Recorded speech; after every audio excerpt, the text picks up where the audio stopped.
السلام عليكم ورحمة الله وبركاته. الحمد لله نحمده ونستعينه ونستغفره ونعوذ بالله من شرور أنفسنا ومن سيئات أعمالنا. من يهده الله فلا مضل له ومن يضلل فلا هادي له، وأشهد أن لا إله إلا الله وحده لا شريك له، وأشهد أن محمدا عبده ورسوله. أما بعد فإن خير الحديث كتاب الله، وخير الهدي هدي محمد صلى الله عليه وسلم، وشر الأمور محدثاتها، وكل محدثة بدعة، وكل بدعة ضلالة، وكل ضلالة في النار. أعوذ بالله من الشيطان الرجيم. يا أيها الذين آمنوا إنما الخمر والميسر والأنصاب والأزلام رجس من عمل الشيطان فاجتنبوه لعلكم تفلحون. إنما يريد الشيطان أن يوقع بينكم العداوة والبغضاء في الخمر والميسر ويصدكم عن ذكر الله وعن الصلاة فهل أنتم منتهون. গগনে ভুবনে যত প্রশংসা আল্লাহ তাআলা, শত কোটি দরুদ ও সালাম বর্ষিত হোক বিশ্ববরেণ্য নবী মুহাম্মদুর রাসূলুল্লাহ সাল্লাল্লাহু আলাইহি ওয়াসাল্লামের উপর। মহান আল্লাহ যার মাধ্যমে আমাদেরকে সুপথের দিশা দিয়েছেন, শান্তির দিক বাতলে দিয়েছেন, সামাজিক এই জীবের সামাজিক দায়িত্ব পালনে উদ্বুদ্ধ করেছেন, সমাজে সুষ্ঠুতা বজায় রাখার জন্য যা করণীয় তিনি আমাদেরকে শিক্ষা দিয়েছেন।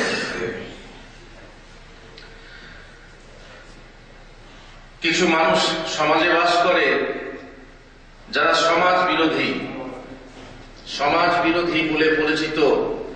সমাজে তারা অশালীন অসমীচীন কার্যকলাপ করে থাকে।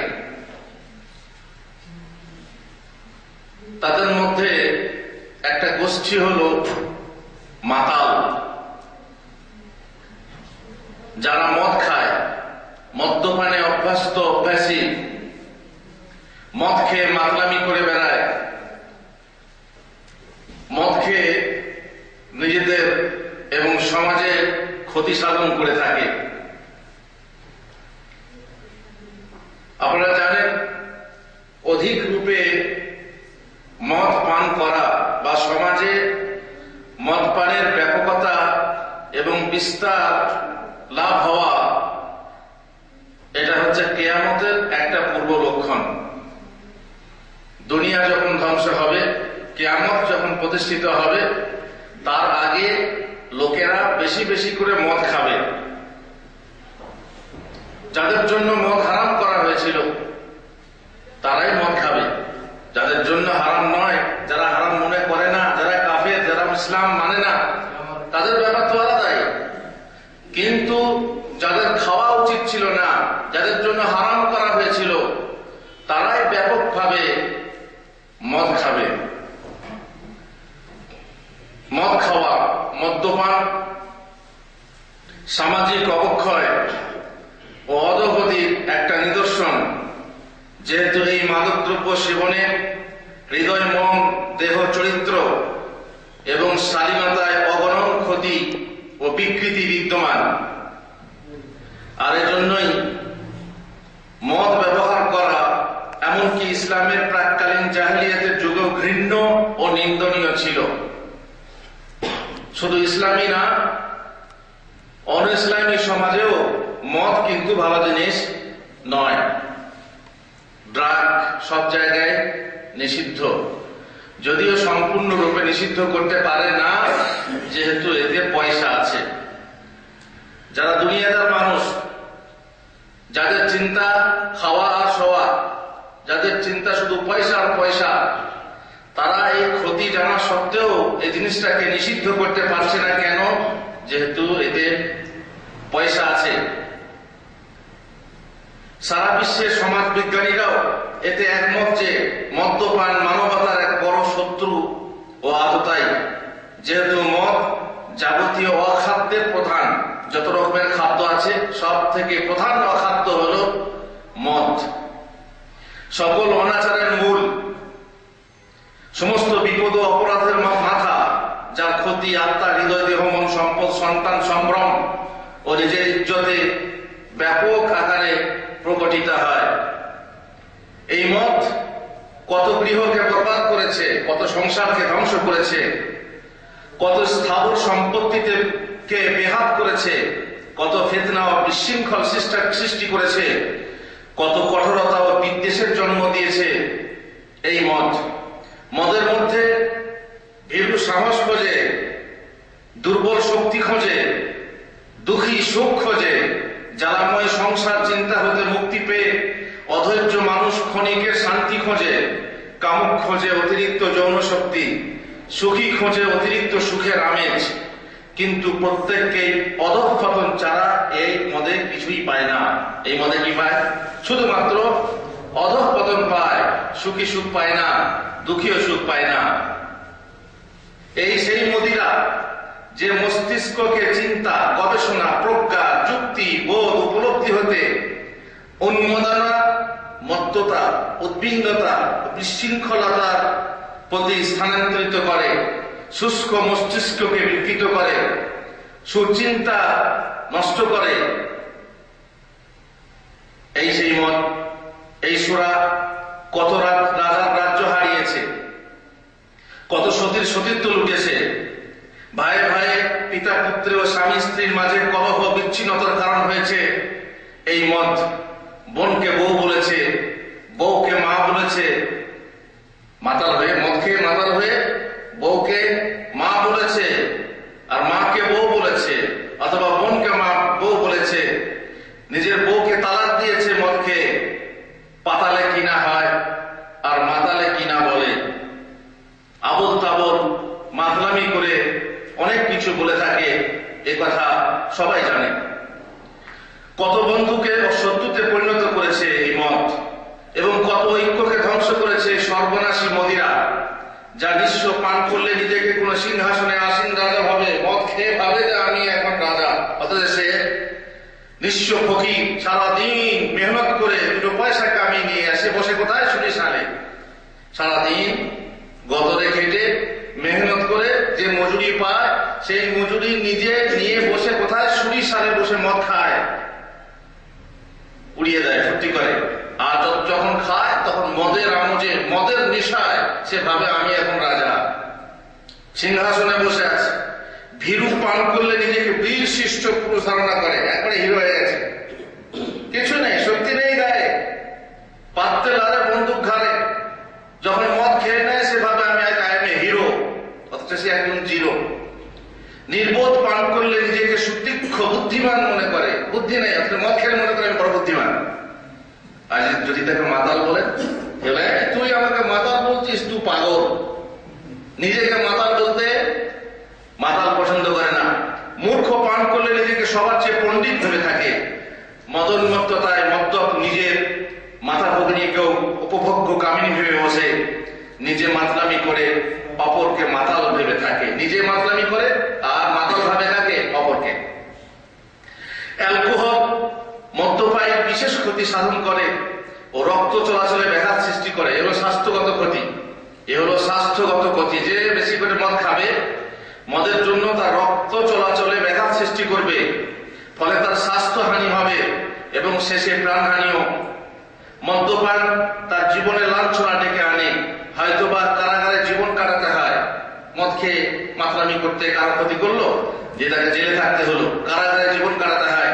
পরিবার পরিজনের জীবনে ভীষণ দুর্দশা নেমে আসে। অভ্যাসী হয়ে গেলে তার এক বিন্দু অর্জন করার লক্ষ্যে নিজের সবকিছু, অর্থ, মান, প্রাণ দিতে প্রস্তুত হয়। মদ তাকে লম্পট বানায়, কামুক বানায়। যেহেতু ওয়াইন চায় ওমেন, আমাদের খারাপ বাংলায় বলে মদে মাগি চায়, তাই না? মানে একটা আর একটা মকে আকর্ষণ করে। এই জন্য মদ মানুষকে কামুক বানায়, লম্পট বানায়, ব্যভিচারী বানায়, লুটেরা ও খুনি করে তোলে। মদের নেশায় চুর হয়ে ধুলোসজ্জায় আশ্রয় নেয়। এমনকি মদের নেশায় যখন চুর থাকে, যার তখন কোনো হুঁশ থাকে না, তখন পথের কুকুর তার মুখে মুতে, পথের কুকুর তার মুখে পেশাব করে দেয়। আর মদ খেয়ে খেয়ে যখন সমস্ত কিছু সম্পত্তি হারিয়ে দেয়, মদ খাওয়ার পয়সা না পায়, হিরোইন খাওয়ার পয়সা না জোটে, তখন কি করে? তখন শেষকালে চুরি শুরু করে, ডাকাতি শুরু করে। যখন একান্তই পথে বাধা পড়ে, শেষকালে বিষ ক্রয় করে নিজে বিষ পান করে আত্মহত্যা করে অনেকে। এমন পানীয় পান করা হারাম। যারা পান করে তাদেরকে যদি জিজ্ঞাসা করেন, তারা বলবে না এটা খুব সুন্দর, এটা হচ্ছে কি, এটা হচ্ছে রুহের খোরাক। মদ হচ্ছে কিসের খোরাক? রুহের খোরাক। যারা পান করে তারা কোনোদিন খারাপ বলবে না। যেমন যারা বিড়ি খায়, যারা খায় না তাদেরকে গন্ধ লাগে না, লাগে না? কিন্তু যারা খায় তাদেরকে গন্ধ লাগবে না। মদ এমন জায়গায় তৈরি হয়, যারা দেখেছেন মদকে কিভাবে পচিয়ে তৈরি করা হয়, যেখানে পচানো হয়, সেই পচার মধ্যে কত নিকৃষ্ট খারাপ জিনিস থাকে, পচা ভাত থেকে নিয়ে বিভিন্ন রকম। আর তারই মধ্যে আরশোলা, ওই যে তেলে পোকা মরা পড়ে আছে, আরো কি কি সব মরা পড়ে থাকে মদের ভিতরে। দেখেছেন গেঁজায় কোথায় মদগুলো, বিশ্রী নোংরা জিনিস থেকে তারপরে সেটাকে ছাঁটাই করে মদ তৈরি করে। আপনি যদি মদ খান তো নিশ্চয়ই মদকে খারাপ বলবেন না। এক ক্লাসে কিছু ছাত্র বসে আছে, বড় বড় ছাত্র সব কলেজে, কেউ মদ খায়, কেউ খায় না। তো সেখানে বলা হচ্ছে যে মদ খাওয়ার অপকারিতা কি, মদ খেলে কি ক্ষতি হয়। তো করেছে কি, একটা এই সাদা বয়েমে এক বয়েম মদ নিয়ে এসেছে, কাঁচের বোতলে মদ নিয়ে এসেছে। তার মধ্যে একটা কেঁচো দিয়েছে। কেঁচো জানেন তো, মাটিতে যেটা হয়, কেঁচোটা দিয়েছে। কিছুক্ষণের পর দেখা গেল যে কেঁচোটা ওই মদের ভিতরে গলে নষ্ট হয়ে একবারে নিশ্চিহ্ন হয়ে যাচ্ছে। তার মানে কি, ওস্তাদ বা শিক্ষক বোঝাতে চাচ্ছেন যে মদ খেলে মানুষের পেটে এরকম ক্ষতি করতে পারে। তখন ছাত্রদেরকে জিজ্ঞেস করছে, এই যে কেঁচোটা এর মধ্যে নিশ্চিহ্ন হয়ে যাচ্ছে, এর থেকে তোমরা কি বুঝতে পারছো? তখন যে মদ খায় সে বলছে, স্যার আমি বলবো। বলে, স্যার যে মদ খায় তার ভাত মুড়ি তাড়াতাড়ি হজম হয়, সে যা খায় হজম শক্তি বাড়ে। অতএব মদ হচ্ছে হজম শক্তি বর্ধক টনিক। কেন বলুন তো? যেহেতু সে খায় বলে সে তার গুণ গায়। আমাদের যে হুজুররা জর্দা বেরি পান সিগারেট খায়, তারা কি বলে কোনদিন যেগুলো হারাম? বলবে না। কি বলবে? মাকরু বলবে, যেহেতু সে খায়। সুতরাং যে খায় সে কোনোদিন খারাপ বলবে না, তার কাছে আপনি খারাপই শুনবেন না।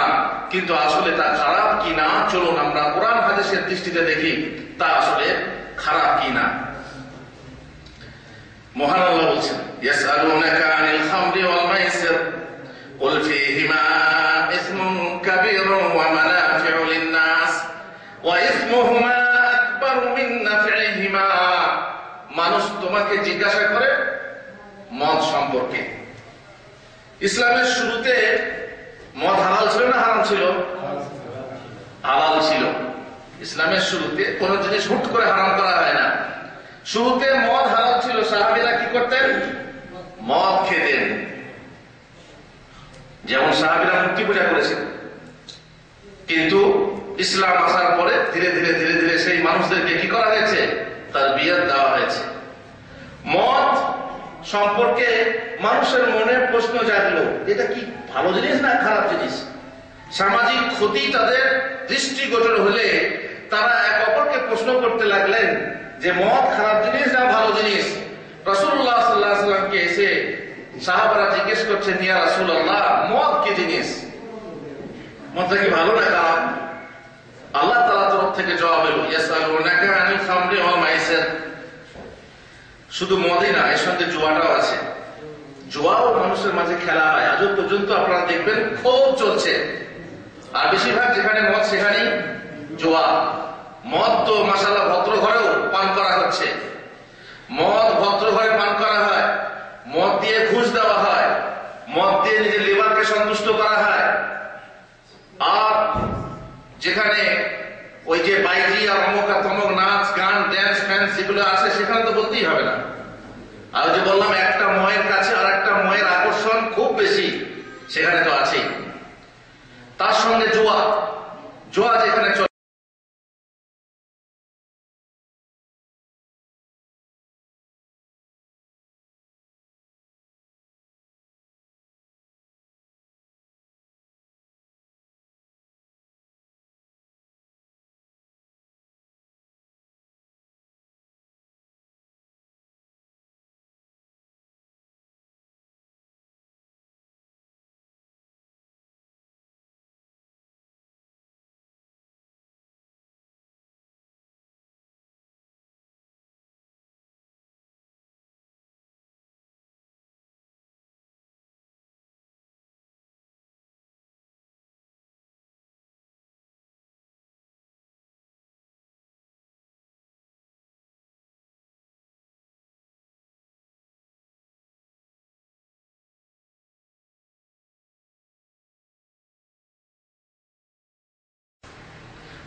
আর উপকারিতা থাকলেও এই উপকারিতা থেকে বড় হলো কি তার গুনাহ।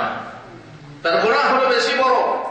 উপকারিতা থেকে, মঙ্গলের থেকে অমঙ্গলটাই বেশি, কল্যাণের চেয়ে অকল্যাণটাই বেশি। তারপর এইভাবে চললো কিছুদিন। আলী ইবনে আবি তালেব রাদিয়াল্লাহু আনহু বলছেন, আব্দুর রহমান বিন আউফ একদিন আমাদেরকে দাওয়াত দিয়ে খাবার টাবার তৈরি করেছেন। ফাদাআনা ওয়া সাকানা মিনাল খামর। আর সেই সঙ্গে খাবার হলে বুঝতে পারছেন আজকাল যেমন পেপসি, দাওয়াত দিলেই মানুষকে আহ্বান করলে কি দিতে হয়? পেপসি দিতে হয়। সে যুগে কি ছিল? এই যুগেও আছে।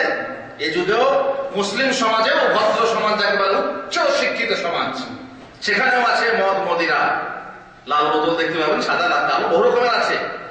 মদ পেশ করা হলো, তিনি আমাদেরকে মদ খাওয়ালেন। ফাআখাযাতুল খামরু মিন্না ওয়া হাদারাতিস সালাহ। এমন সময় নামাজ হাজির হলো, নামাজ ফরজ।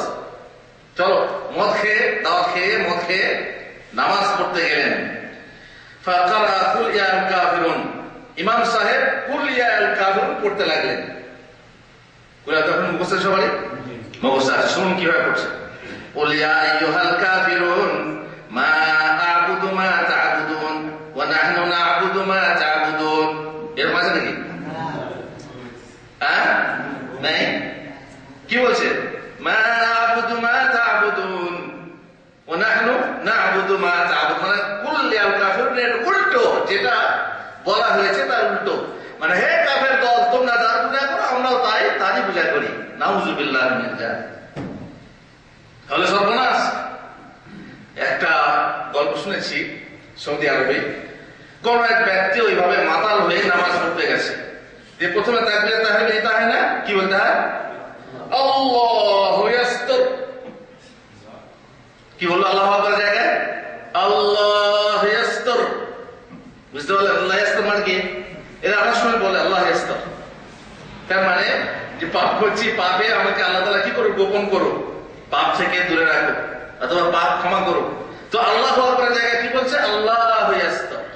হবে মদের দিশায় মানুষ মাতাল কত রকমের ভুল বলে, কত রকমের ভুল বলে। কুল ইয়া আল কাফিরুন পড়তে পড়তে এড়িং বেড়িং করতেছে, মা আ'বুদু মা তা'বুদুন ওয়া নাহনু না'বুদু মা তা'বুদুন। হায় হায়, সর্বনাশ হয়ে গেল। আরে পাকা মুশরিক, ওরা মুশরিকরা যা পূজা করে তোমরা তাই পূজা করো, কি সর্বনাশ হলো? আল্লাহ তাআলা এইবার সূরা অবতীর্ণ করলেন, আয়াত অবতীর্ণ করলেন। ইয়া আইয়ুহাল্লাযীনা আমানু লা তাকরাবুস সালাতা ওয়া আনতুম সুকারা হাত্তা তা'লামু মা তাকুলুন।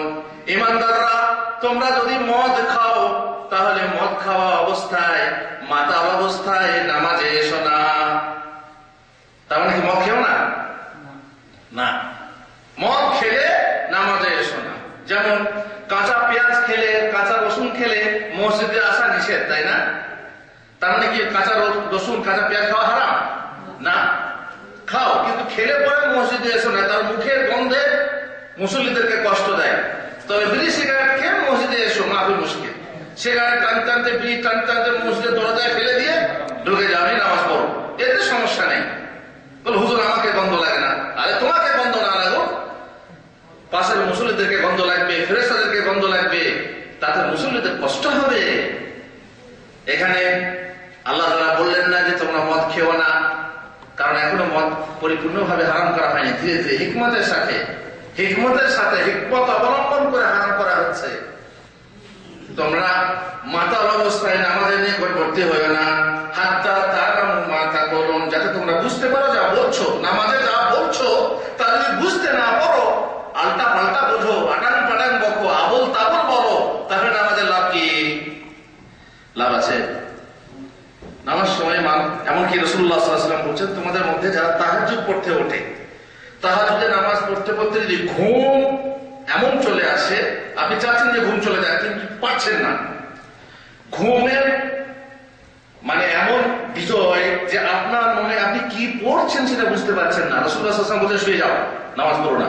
যাতে করে এমন হবে যে তুমি আল্লাহর কাছে ক্ষমা চাওয়ার জায়গায় উল্টে গালি দিয়ে বসবে, নিজেকে গালি দেবে অথবা বদদুয়া হয়ে যাবে। সুতরাং ঘুমিয়ে যাও, তোমার নামাজ পড়ার দরকার নেই। নামাজে যা বলছো তা বোঝা দরকার। হাত্তা তা'লামু মা তাকুলুন, নামাজে যা পড়ছো, নামাজে যা বলছো তা বোঝা দরকার। অর্থাৎ মাতাল অবস্থায় নামাজ পড়ো না। এখানে একটা প্রশ্ন জাগে, হুজুর যারা বাঙালি বা যারা অনারাবি তারা কি যা বলে তা বোঝে? তারা কি যা বলে তা বোঝে? তাহলে নামাজে যা বলছে তা যদি না বুঝে, তাদের নামাজের অবস্থা কি? তাদের নামাজের অবস্থা হলো সেই মৃত মানুষের মতো যার মধ্যে প্রাণ নেই। তাদের নামাজ হলো সেই মৃত প্রাণীর মতো যার মধ্যে প্রাণ নেই। নামাজে কি বলছে তা জানে না। অনেক সময়ে নামাজের সূরা কালাম, নামাজের দোয়া এমন ভাবে পড়ে যে তার মানে উল্টো হয়, হয় না? যেমন আপনারা আল্লাহর কাছে বৃষ্টি চাচ্ছেন, আল্লাহর কাছে বৃষ্টি আল্লাহুম্মা আসকিনা, আল্লাহুম্মা আসকিনা, তাই না? দিয়ে বলছেন আজিলান গায়রা আজিল, আর আপনি বলছেন আজিলান গায়রা আজিল, আজিলান। আজিলান মানে কি? আজিলান মানে তাড়াতাড়ি, আর আজিলান মানে দেরি করে। তো আল্লাহর কাছে যখন বৃষ্টি চাচ্ছেন, যারা আইনের উচ্চারণ জানে না, আর কোন বাঙালি, সাধারণ বাঙালি আইনের উচ্চারণ জানে না, যদি না আরবি তাজবিদ জানে না, এবার আল্লাহর কাছে আজিলান, আল্লাহ তুমি দেরি করে বৃষ্টি দাও। তোমার এখন বৃষ্টি এখন দরকার, তুমি বলছো দেরি করে বৃষ্টি দাও, অথচ ওইটা আইন উচ্চারণ করে বললে আজিলান মানে তাড়াতাড়ি বৃষ্টি দাও। এইভাবে অনেক সময় মানুষ নামাজ পড়ে, দোয়া করে, অথচ সে বুঝতে পারে না যে নিজের ক্ষতি করছে, দোয়াতে নিজের ক্ষতি করছে। সুতরাং নামাজ যারা পড়ছেন, যারা নামাজি, তারা নামাজে প্রাণ দিতে শিখুন। আরবি শাব্দিক অর্থ না বুঝলেও মোটামুটি আপনি কি বলছেন, আল্লাহু আকবার মানে কি? আল্লাহু আকবার মানে কি? সূরা ফাতিহা পড়ছেন, সূরা ফাতিহার মানে কি? সূরা ফাতিহার মানে যদি বুঝতো মানুষ, তাহলে সে কোনোদিন আল্লাহ ছাড়া অন্যের কাছে সাহায্য চাইতো না, আল্লাহ ছাড়া অন্যের ইবাদত করতো না, আল্লাহ ছাড়া অন্যের দরবারে প্রার্থনা করতে যেত না। যেহেতু সে সূরা ফাতিহা বুঝে না, প্রত্যেক নামাজে তাকে পড়তে হয়, যেহেতু সে অর্থ বুঝে না। মুশকিল হলো এখানে। রাসূলুল্লাহ সাল্লাল্লাহু আলাইহি ওয়াসাল্লাম বলেছেন যে ঘুমের অবস্থায় নামাজ পড়ো না, কারণ তাতে হবে কি, আল্লাহর কাছে ক্ষমা চাইতে গিয়ে নিজেকে গালি দিয়ে বসবে। আর যারা আমরা মানে বুঝি না, যারা আরবি ঠিকভাবে পড়তে পারি না, যারা বাংলা থেকে সূরা মুখস্থ করেছি, তারাও তাই বাংলা সূরা মুখস্থ বলতে গিয়ে, বাংলাতে দোয়া বলতে গিয়ে এমন সময় দোয়ার উচ্চারণ সঠিক না করে আমরা আল্লাহর কাছে ক্ষমা চাইতে গিয়ে নিজেদের ক্ষতি করি। আল্লাহ মুস্তান। হলো কি, মদ বলা হলো না যে মদ খাওয়া তোমাদের জন্য হারাম, বরং কি বলা হলো যে মদ খেলে তোমরা নামাজে এসো না, নামাজ পড়ো না। লা তাকরাবুস সালাত ওয়া আনতুম সুকারা হাত্তা তা'লামু মা তাকুলুন। মদ তখনও হারাম হয়নি। তারপর ধীরে ধীরে যখন সাহাবারা মানলেন, নামাজ পড়ার আগে মদ খেলেন না, তবুও মদের ক্ষতি ব্যাপক হতে লাগলো, দেখা যেতে লাগলো। শেষ দিকে আল্লাহ তাআলার পক্ষ থেকে আয়াত অবতীর্ণ হলো, ইয়া আইয়ুহাল্লাযীনা আমানু ইন্নামাল খামরু ওয়াল মাইসিরু ওয়াল আনসাবু ওয়াল আজলামু রিজসুম মিন আমালিশ শাইতানি ফাজতানিবু। এই ঈমানদাররা, এখন শোনো, নিশ্চয়ই মদ ওয়াল আনসাব মূর্তি পূজার বেদী, ওয়াল আজলাম ভাগ্য নির্ণায়ক স্বর, রিজসুম মিন আমালিশ শাইতান অপবিত্র এবং ঘৃণ্য বস্তু, শয়তানি কাজ। এখানে মদের সাথে আরো দুটো জিনিসকে উল্লেখ করা হয়েছে। এখানে বুঝতে পারবেন যে মদ কত বড় খারাপ জিনিস। মদের পাশাপাশি কাকে বর্ণনা করা হয়েছে? মূর্তি পূজার বেদী। মূর্তি পূজার বেদী দেখেছেন? সেটা অবশ্যই দেখে থাকবেন, যেখানে মূর্তিটা এভাবে সাজানো থাকে। এই যে এটাকে কি বলা হয়? বেদী বলা হয়।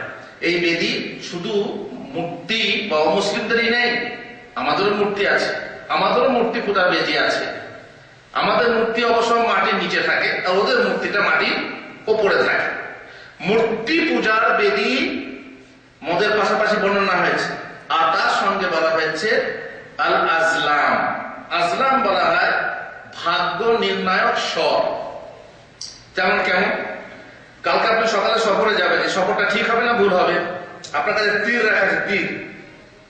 একটাতে লেখা আছে যাও, একটাতে লেখা আছে যেও না, বা আরো কিছু লেখা আছে। এইভাবে যেমন আমরা লটারি করি না, এইভাবে টেনে বের করলো ফয়সালের মতো, দিয়ে দেখলো কি এতে যাও লেখা আছে, যাবে। আর যদি বাই চান্স যেও না বেরিয়ে যায় তো যাবে না। আপনারা কি মনে করেন? ঠিক না বল? দেশে হয় না এরকম বিভিন্ন অক্ষর লেখা থাকে, বিভিন্ন অক্ষর লিখে যাও, চোখ বন্ধ করে হাত দাও, দিয়ে সেই অক্ষর অনুযায়ী কি লেখা আছে এখানে, সেইটাই আপনার ভাগ্য বলে পড়া হয়। এই হচ্ছে আজলাম। গায়েবী খবরের দাবি করা শিরক না? শিরক না?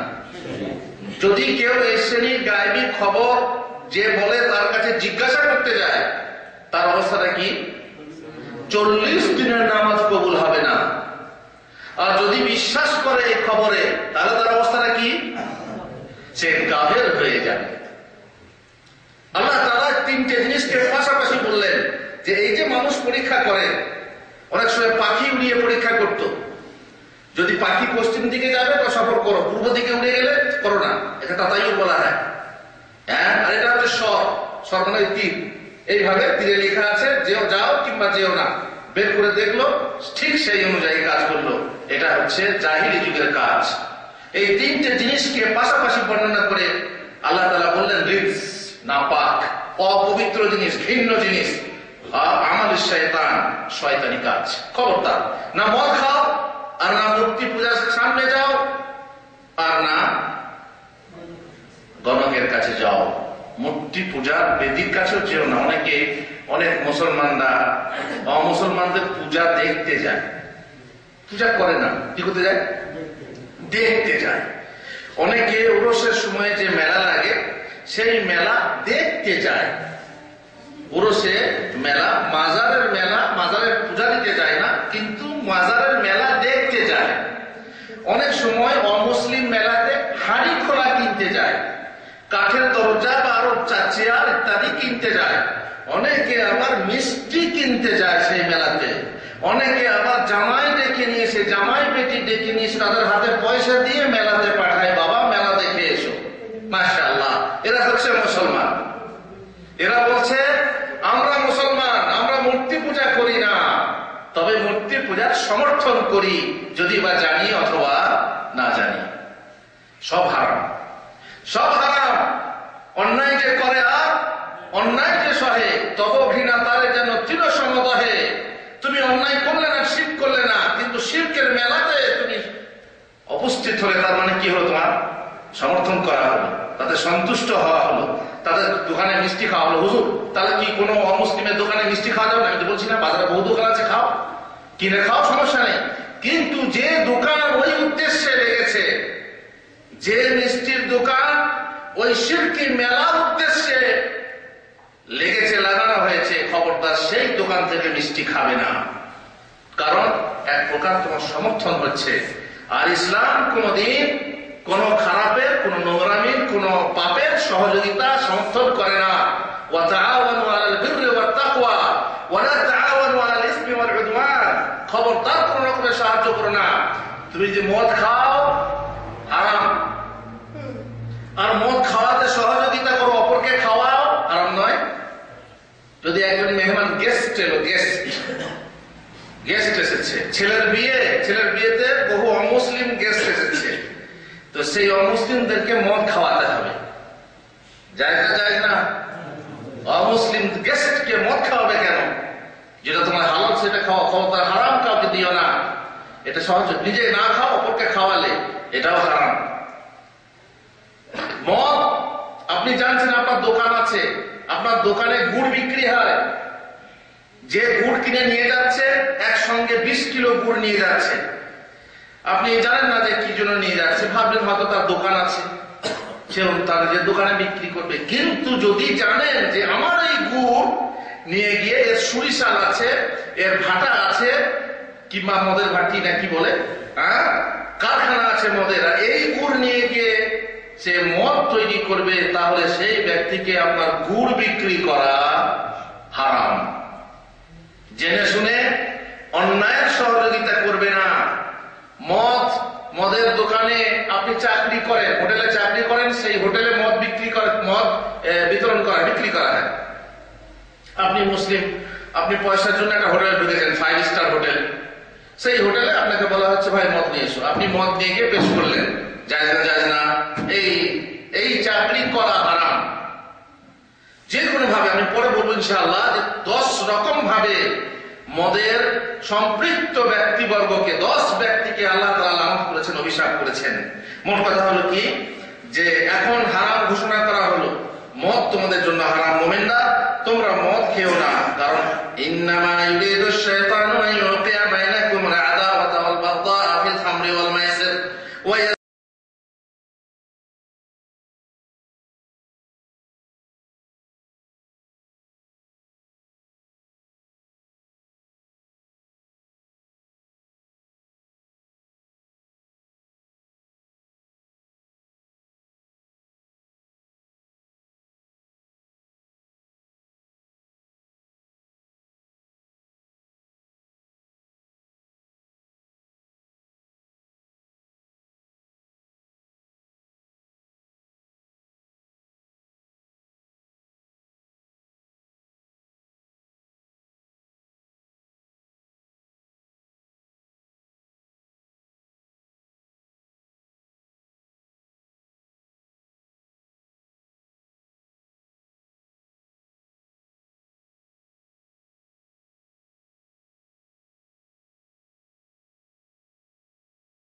গাছপালার আকর্ষণে কি হয়?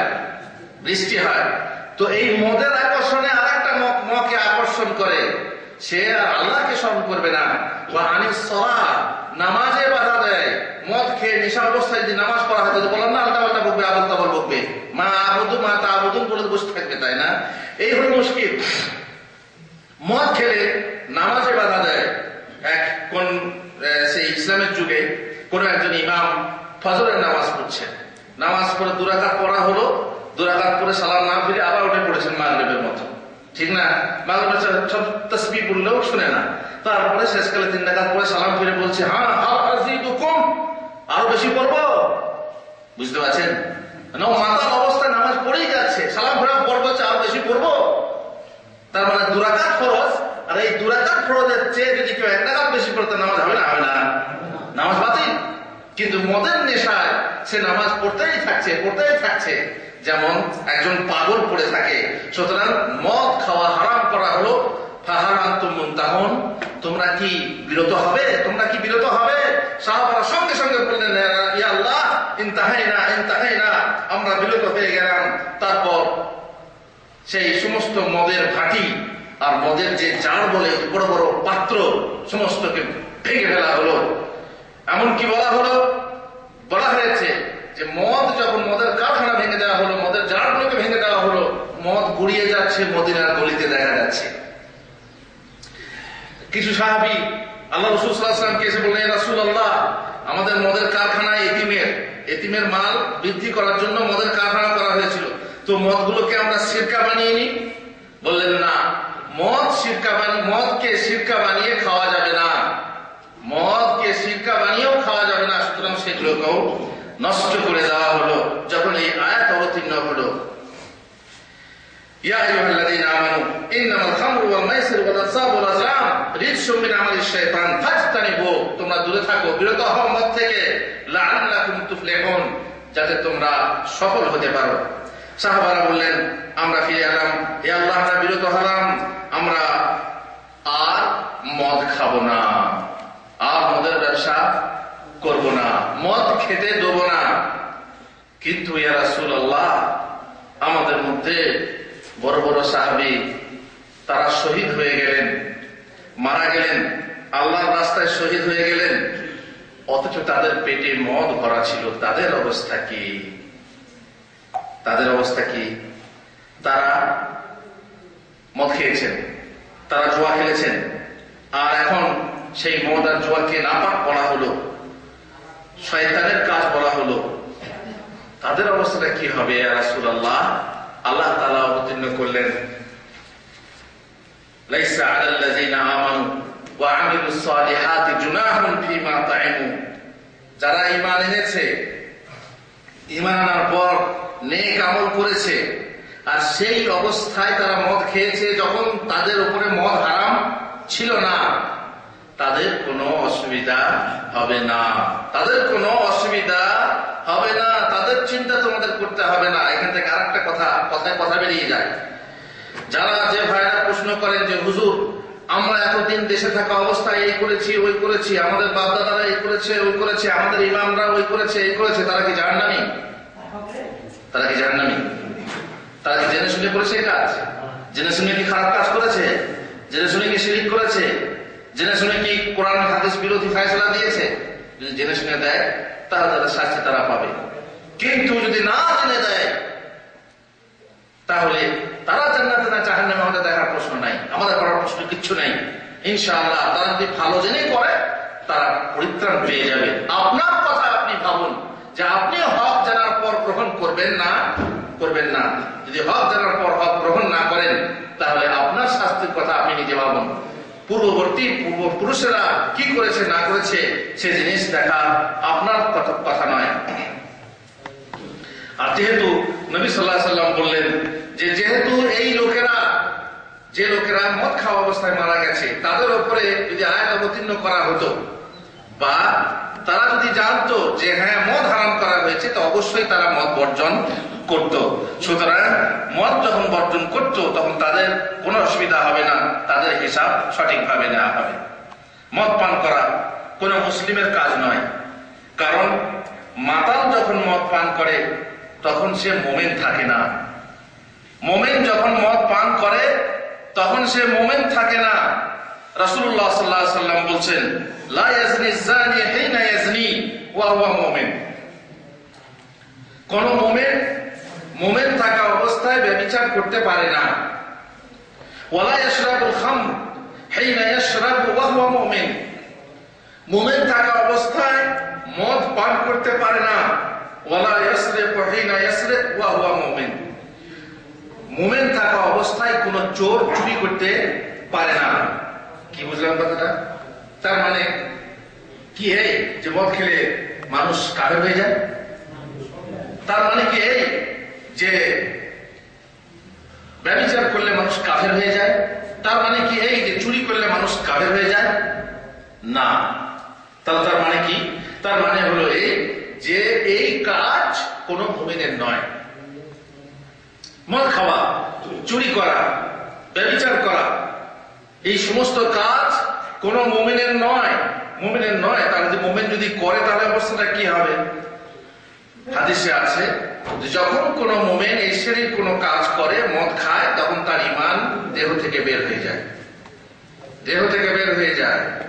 চুরি করে তখন দেহ থেকে বের হয়ে যায়। যখন ব্যভিচার করে তখন তার ঈমান দেহ থেকে বিচ্ছিন্ন হয়ে যায়। তারপর যখন আবার সে সুস্থ হয়ে ফিরে আসে তখন আবার ঈমান তার বুকে ফিরে আসে। বোঝা গেল কি? যে ব্যক্তি মদ পান করে সে তার মদ পান করা অবস্থায় ইমান বুকে থাকে না, পাখির মতো উড়ে যায়। সুতরাং এখান থেকে আমরা বুঝতে পারি যে মুসলিম অবস্থায়, মুমিন অবস্থায় মদ খাওয়া কারো উচিত নয়। কোন মুমিন মদ খেতে পারে না, কোন মুসলিম মদ খেতে পারে না। কেবল মদ পানি নয়, বরং যে কোনো কাবিরা গুনাহ করা অবস্থায় মুমিনের ঈমান বুক থেকে উড়ে যায়। পুনরায় পাপ থেকে বিরত হলে ঈমান ফিরে আসে। অন্যথা কাবিরা গুনাহের গুনাহগার ব্যক্তি পূর্ণ মুমিন নয়। আর এই কথা সত্যি যে মদ খায় সে পূর্ণ মুমিন নয়, তার ঈমানের কমি অবশ্যই আছে। মদ্যপায়ী এবং তার সর্বপ্রকার সাহায্যকারী ব্যক্তি মহান আল্লাহর কাছে অভিশপ্ত। যে কথা আগে বলছিলাম, মহান আল্লাহর কাছে অভিশপ্ত। লা'নাল্লাহুল খামরা ওয়া শারিবাহা ওয়া সাকিয়াহা ওয়া বাইয়াহা ওয়া মুবতাহা। এই যে কথাটা বলছিলাম না কিছুক্ষণ আগে, যে মদের সংশ্লিষ্ট 10 প্রকার ব্যক্তি হচ্ছে অভিশপ্ত। 10 প্রকার। কে কে? প্রথম হচ্ছে যে পান করবে, এই হচ্ছে মেন। প্রথম যে পান করবে সে অভিশপ্ত, যে পান করাবে সে অভিশপ্ত, যে ঢেলে দেবে, যে পরিবেশন করবে, পান যে করাবে সে অভিশপ্ত। বাইয়াহা, সে বিক্রি করছে দোকানে। আমি খাই না হুজুর, আমি বিড়ি সিগারেট খাই না, দোকানে চলে আর কি। দোকানে বিড়ি সিগারেট বিক্রি করা, মদ বিক্রি করা হালাল না হারাম? যে লাভটা খাবে সে না হারাম, কারণ সহযোগিতা করা হচ্ছে। অতএব দোকানে মদ বা বিড়ি সিগারেট রেখে, জর্দা রেখে যদি কেউ বিক্রি করে, পানের দোকান খুলে যদি জর্দা দিয়ে পান দেয়, তামাক বিক্রি করে, গুড় খৈনি বিক্রি করে, তাহলে তার কামাই হচ্ছে হারাম।